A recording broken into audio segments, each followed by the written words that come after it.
that torpedo hit? When I come off a watch that morning at 10 minutes to 8, Paul Hastings, he relieved me in number 1 boiler room, and I went up to the mess deck, and in them days we had hammocks, we slept in hammocks, and if it was half decent weather, we had to tie up our hammocks and put them in the hammock rack. I did that, and our messman got breakfast for me, and I got our breakfast, brought it down, I had my breakfast, and after I had breakfast, he was cleaning up the mess deck, cleaning up, scrubbing out and stuff like that, and I took my life jacket off and laid it on the locker, and I laid down on the locker, and I fell asleep. And I was asleep on the locker when the discharge hit, or when the torpedo hit. And I was thrown off the locker onto the deck, and I got up, and everything was in darkness because everything shut down. And I started for the hatch, which I thought was the hatch, and I wound up into the hammock rack. Well, I knew then that I was going the wrong way. And I turned, and I went up the ladder, and when I got up on deck, the lifeboat was out, and the carly floats were over the side. And when the captain gave the order to abandon ship, we all went over the side. Now, I had no life jacket because I couldn't find my life jacket. And I went over the side. I was lucky I could swim. And I swam to the side of the carly float and hung out the side of the carly float. And when the ship went down, she went down stern first. And when the ship went down, the captain stayed on her. And when he stepped off the bridge, he stepped into the water.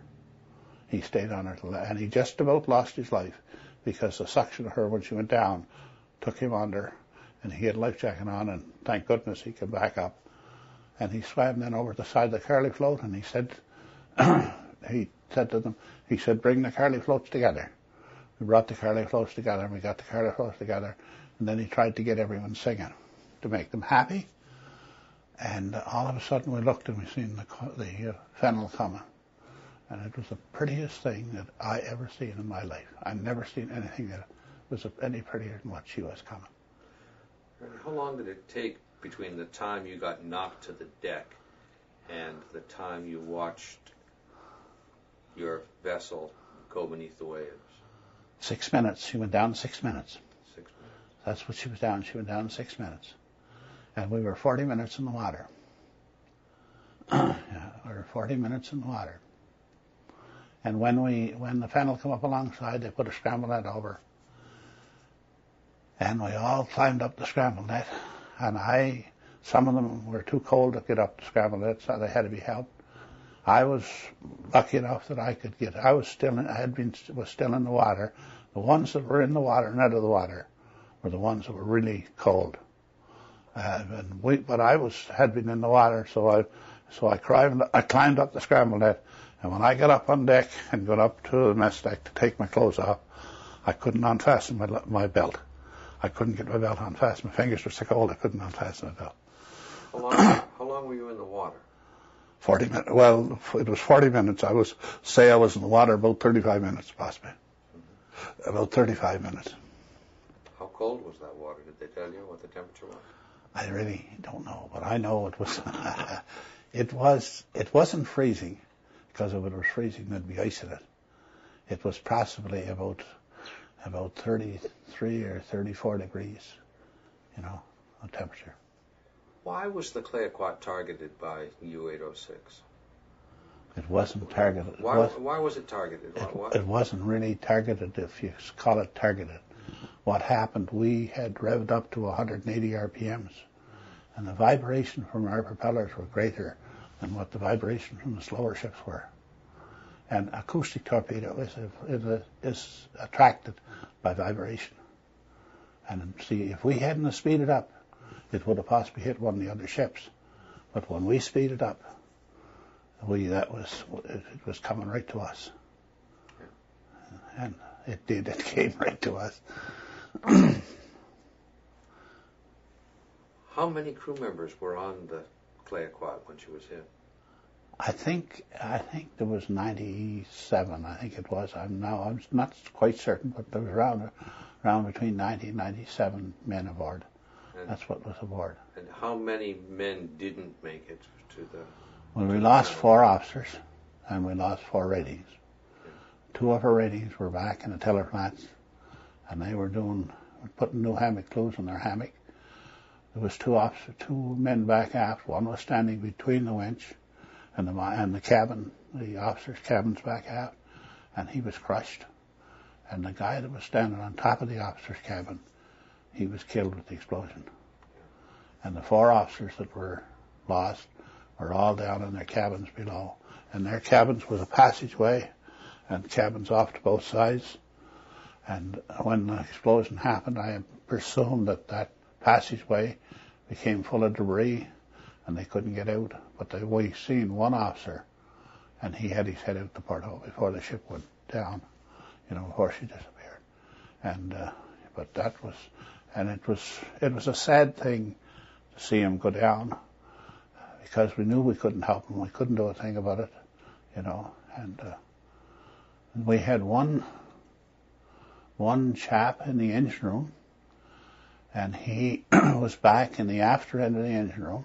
The hatch to get out was up the forward end of the engine room, and he was in the after end of the engine room, and there was so much steam and everything from where from the engines, and he could see the light above him, which was one of these scoops, for bringing in air, and he could see the light above him. And when he seen this light above him, he thought, well, I'll just stay here and I'll float out through. And when the ship went down, he popped right out through this and come out on deck. Oh, brave man, good.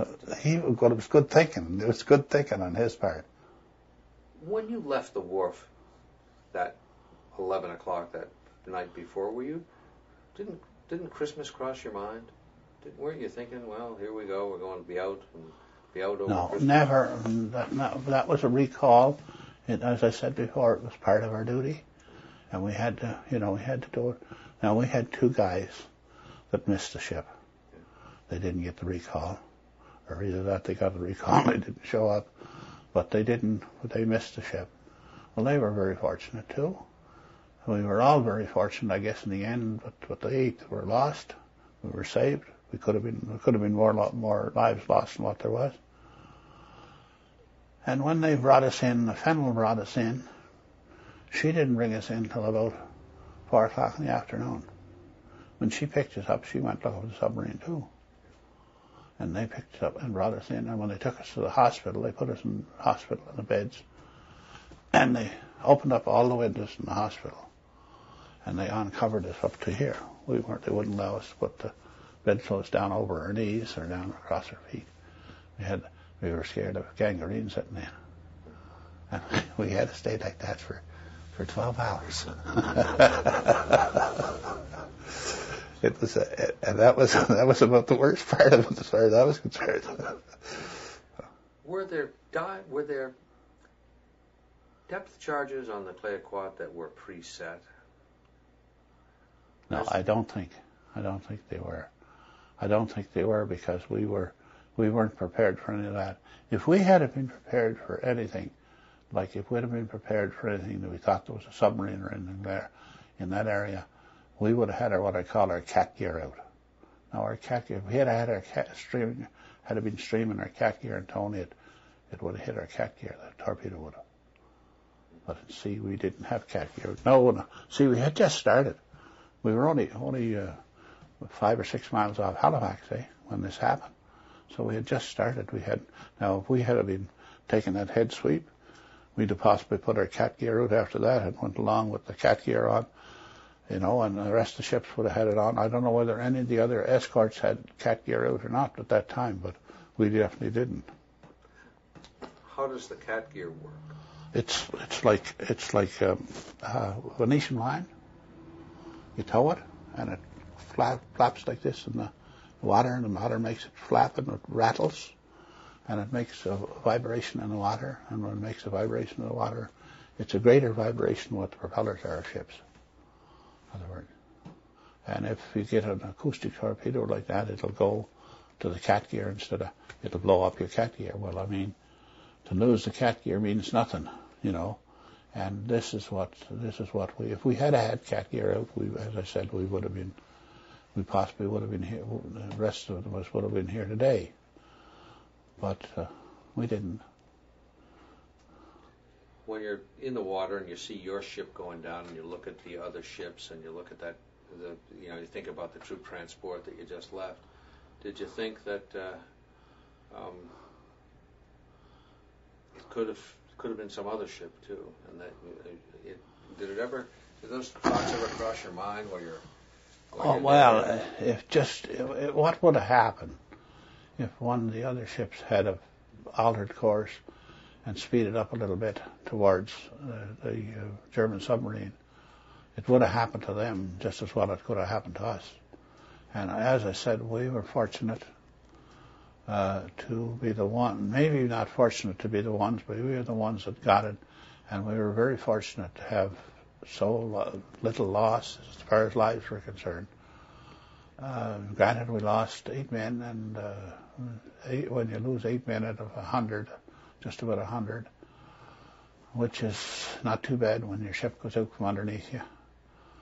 And we were, as I said, I give a lot of credit to the upper deck people, the seamen that got the carly floats away and got the lifeboat away, and saved. It was good. And we had one chap hurt inwardly, and they took care of him and got him on a carly float. And so it's something that you'll never forget. As I said, when I started, for years I sort of wiped it out of my mind. I forgot about it, and it was something that I didn't do too much talking about it. When they found the side scan, got the side scan and started, that brought everything back to me, and I was really enthusiastic, I guess you'd call it, about wanting to go back and see what, I would have loved to have been down and actually seen the ship. I would have loved to actually seen the ship. But, as I said, I feel that we were very close to the ship at the time, but we weren't fortunate enough to see her. And it's something that I'll remember the rest of my life. As long as I live, I'll remember this for the rest of my life.